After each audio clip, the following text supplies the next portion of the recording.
Good morning, world. I am Judy, your web-based therapist, making therapy accessible and convenient for our clients in Florida and New York, and of course, sharing information worldwide.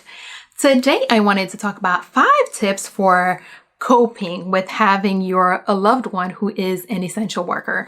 Right now, we know that many people thank you so much if we are one of those many essential workers who are out there serving and taking care of us and making sure that we have what we need. We thank you so much. And we thank the families as well, because when your loved ones are out there, a part of you is out there. So thank you.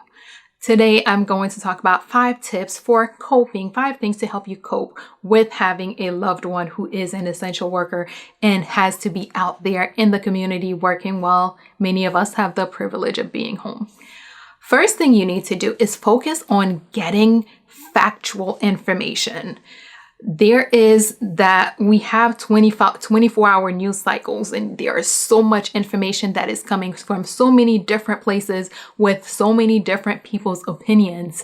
But those things are not necessarily there to educate as much as they are there to elicit an emotion.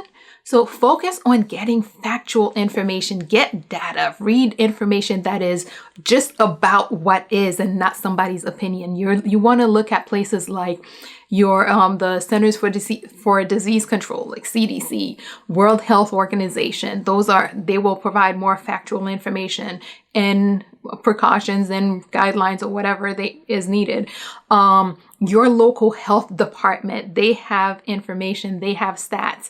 So focus on those types of organizations that are giving you information that are based on the facts and less on somebody else's opinion or somebody's judgment or somebody's thought idea of what should or could have happened or anything like that. Focus on the facts, not the opinions. 2, have an outlet for your fears or concerns. If your loved ones are out there, especially if you've been listening to all the hoopla and all the news and all the media, but you're probably experiencing some anxiety, some concerns, and some fears. Make sure that you have an outlet for that. That outlet may be, hey, you're talking to a friend, you're talking to a therapist, you're exercising extra. Have a way to release all that is inside of you, because you don't want to just keep it bottled up, because if it is bottled up, eventually you blow up, and that never happens in a good way. So have an outlet. If there's a friend that you trust, or if there's a mentor, whoever it is, have someone that you trust that you can share your concerns with, that can help you process your concerns, that can help you process what you're going through. Have an outlet, whatever that outlet is.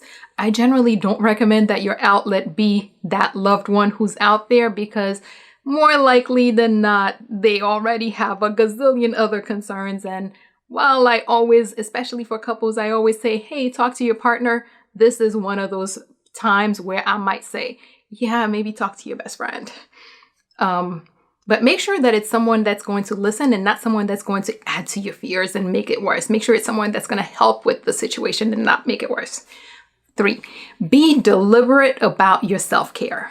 Right now, your stress level is through the roof because everyone else's stress level is high, but yours is a little bit more elevated because you have somebody you love who is out there in the field.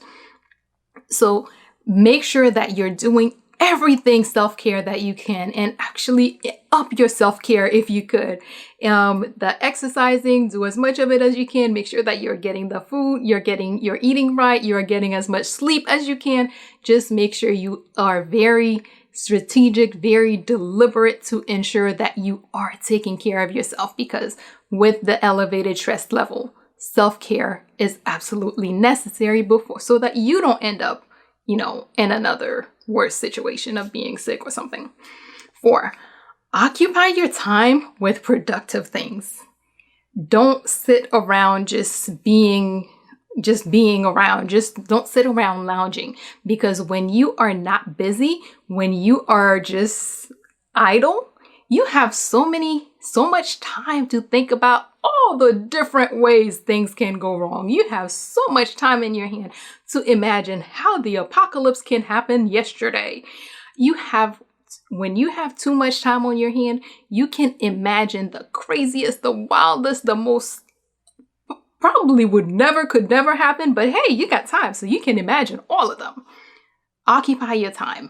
If you're busy, if your time is filled with other productive things, you don't have time to sit there imagining and thinking of all the way things could go or all the things that could happen because, hey, you're busy dealing with all the things that are. And at the end of the day, you'll realize, hey, it worked out pretty well. 5, focus on enjoying your time with your loved ones when you have them.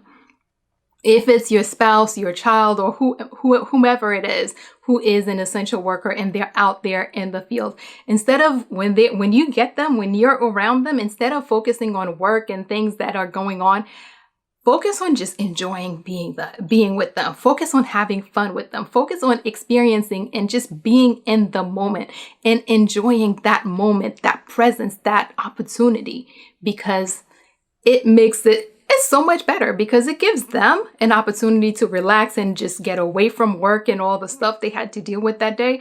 And it gives you an opportunity to, hey, not have to think about all the stuff that is going on and just focus on being there and being with someone you love. So just enjoy your time with them and don't focus on the other stuff. Quick recap.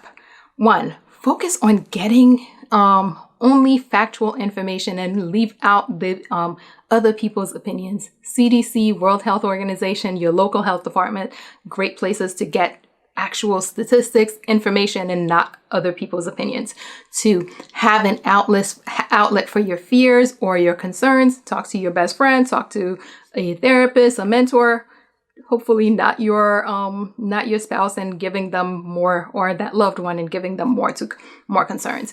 Be deliberate about your self-care because right now your stress level is higher. So upping your self-care would help. 4, occupy your time with productivity. Being productive will take away from the time that you have to imagine all the way things could go left. And finally, when you have your loved one with you, focus on enjoying the time that you have with them and don't focus so much on the other stuff.